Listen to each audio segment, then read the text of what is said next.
You are listening to Your Servant is Listening podcast. God chose things despised by the world, things counted as nothing at all, and used them to bring to nothing what the world considers important. As a result, no one can ever boast in the presence of God.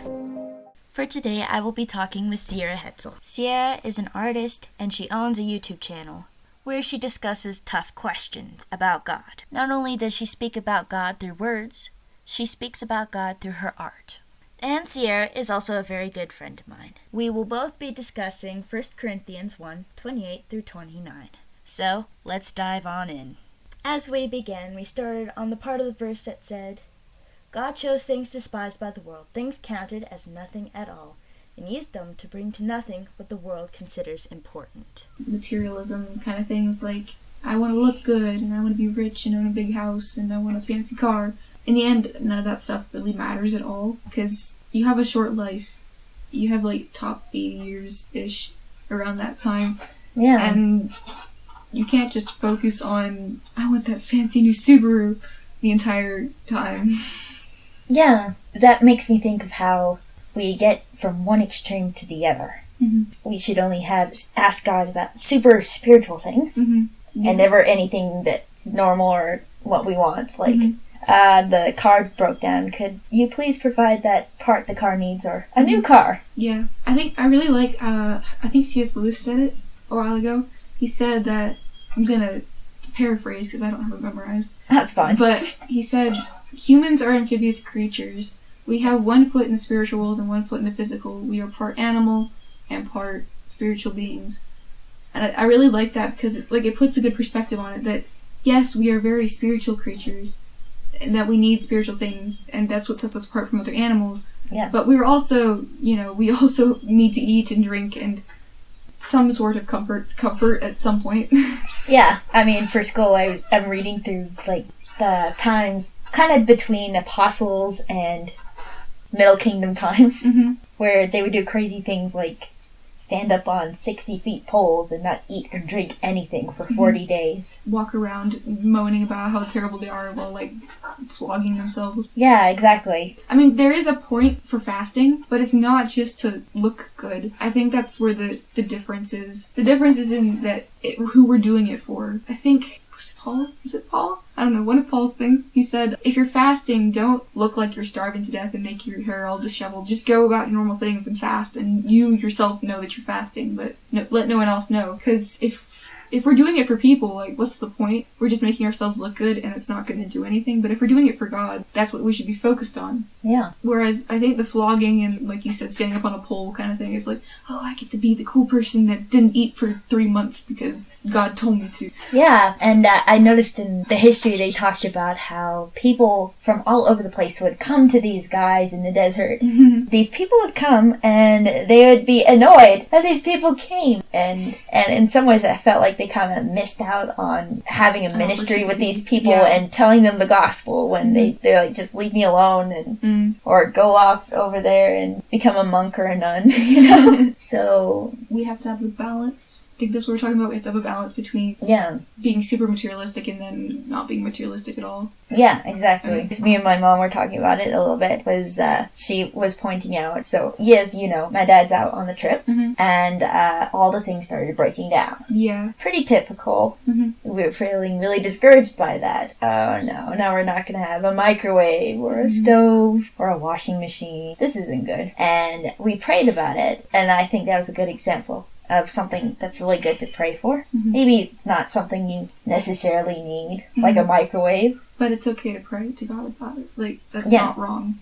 Yeah. God cares about those small details. And He cares about what you want as well. And He did. It was really cool. He provided all these things. And He provided things that were even better than before. Nice. I have a secondhand story from my mom. Oh, yeah? She grew up in Papua New Guinea, but on a really distant island. I think it's now an autonomous region now. Bougainville. The only toys she had were these Barbie dolls, and she had one that was her absolute favorite. This is her favorite Barbie doll. And one time she was playing with it, and she dented a bit of the plastic. And if you know anything about Barbie dolls, it's just, you're not gonna fix that. It's gonna be broken for forever. And so she was so devastated by it that she was begging God to fix his Barbie doll toy for her. And so she covered up with a little blanket, went away for about 5 minutes, rushed back, and she lifted it up, and the Barbie doll was, like, brand new. Like, none of the scrapes that it got from being played with, I think, is how the story goes. Everything was fine about it. That's really cool. It's a story that she's remembered through really hard times in her life, so it wasn't really about the Barbie doll at that time. It was about this memory that God did something miraculous for her. It really helped her retain her faith when she was going through a really hard time later in college. So God definitely cares about the smaller things, but what I love is that he can turn the small things and make them into big things. Like, this is the thing that kept her faith while she was questioning everything. I get that. That's really cool. Mm-hmm. Yeah. And that kind of brings us back to the 1 Corinthians verse. Mm-hmm. God uses things that are despised and counted as nothing Mm-hmm. in some ways. Oh yeah, and despised and counted as nothing, but no, it can be, like, anything. Yeah. I don't know. Some people don't really like Barbies. Yeah. You know, it's a thing that little girls discuss about. Yeah. My mom thinks it's okay. My mom does not. But, you know, it's just a toy, whether you like them or not. It's gonna be a toy. Because it's, you know, it's just like a little plastic figurine. Yeah, God turned it into something that's really, really cool in my mom's life. So. Yeah. And it also helped me in my faith growing up, because, I don't know, my mom had a lot of miracle stories from when she was a kid here. Just things that shouldn't have happened. Like, at one point, I think she told me that a massive rock fell on this little kid, and they were desperately trying to push this boulder out of the way, like, save the little kid. Once they got it out of the way, the kid just stood up and was completely fine. Like, these kind of things, you know. That's wacky. She has a lot of crazy stories like that. And those stories helped me as a little kid, like, realize that I have a really big God, and it's not just the Sunday school version of God where pray twice a day this prayer and, you know, ask for all your wildest dreams, and if you want that horse, I'm sure God will give you that. It's, you know, he's a very serious and very cool God. Yeah. He's our shepherd. Mm-hmm. You know, you have probably heard several sermons about it. How sheep are these pathetic, helpless creatures. One sermon, I think he spent half the time talking about how useless sheep are. Yeah. My favorite one is that he says that sheep will just turn over and they won't figure out how to get themselves back on their legs, and they'll just die lying down like that of starvation or something, because that's... Yeah. And God compares us to sheep. Yeah. Not exactly a compliment. Yeah. And the shepherd, he takes care of all these small details about sheep. Mm-hmm.